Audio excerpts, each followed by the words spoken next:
Hello and welcome to this presentation. This presentation is about what, why, how, where, and when of research, brought to you by Zenith Education.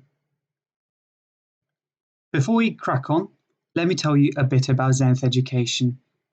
So Zenith Education was established in 2017. We are providers of high quality teaching and resources. We provide support for students online and also upload educational videos on our YouTube channel. If you're interested in one-to-one or group tuitions for 11 plus, SATs, GCSEs or A-levels, then please do get in touch. We also provide support for UCAS personal statements, interviews, as well as university admissions. Here's our email address.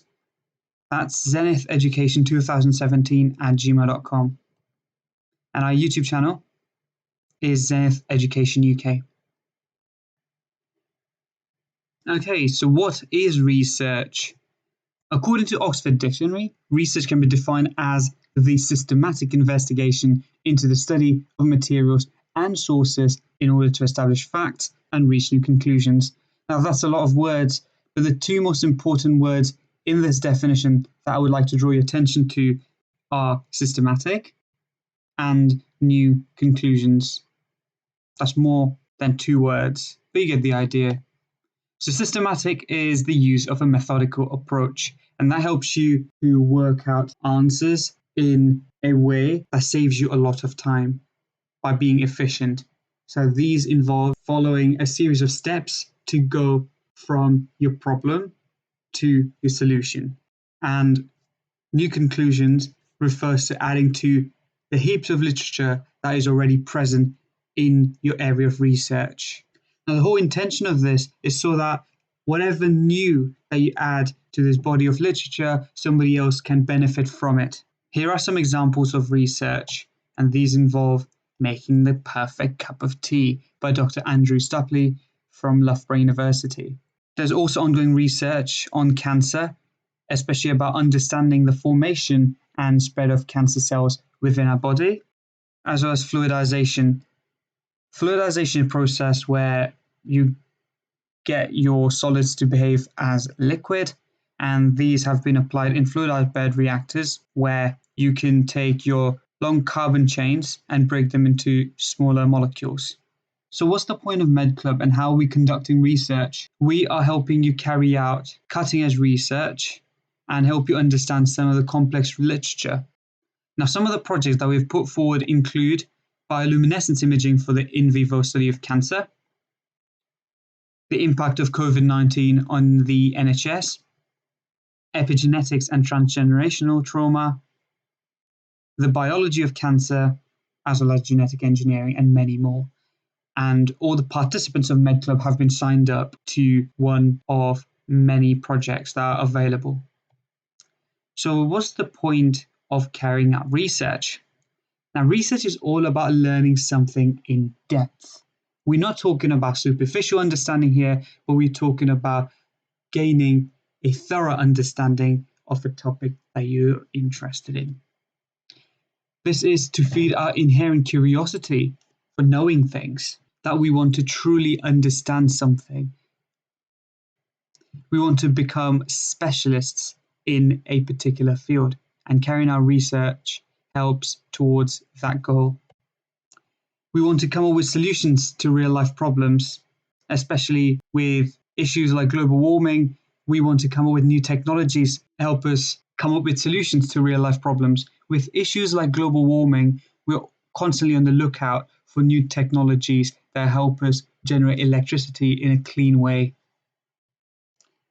Of course, improve our standard of living. Imagine life without cars.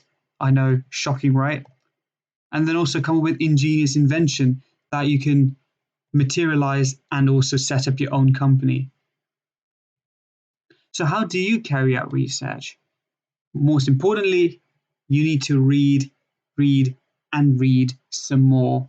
You can read websites, textbooks, research papers, etc. It also helps to talk to people who are carrying out research because they'll be able to help you understand something in a much simpler way. More importantly, you want to stand on the shoulders of giants. For those who have come before us and they have done their research, now it's your job and your turn to contribute to the body of research that you're interested in. And more importantly, you want to contribute to the field. And this is something that we'll be doing regularly by the means of our weekly and fortnightly meetings at MedClub. Now, where can you find the information you need to deepen your knowledge? You can first dip into review articles. So you can see here that this is a review paper. Now, authors of these papers look for other papers and read them, analyze them, and pitch against one another, and then extract the most essential information and present them in a review paper. They do not go on and carry out independent research. Any independent research is included in research articles. This is where all the data that they have come up with, any new models, any new analytical solutions that they've come up with will be included in these. You might also find useful to read some patents. So these are inventions that are protected by law. So here's an example of a chocolate rabbit patent. So of course, if somebody wants to make chocolate rabbits, they might need to seek their permission or buy exclusive rights to manufacture chocolate rabbits.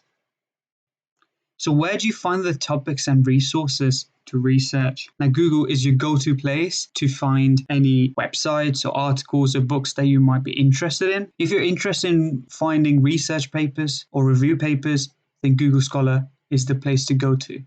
You can also go to Science Direct, but then it may require you to have some login credentials that may be provided to you by your school or universities. However, if you want to look for free articles, you should look for articles that have been marked with open access.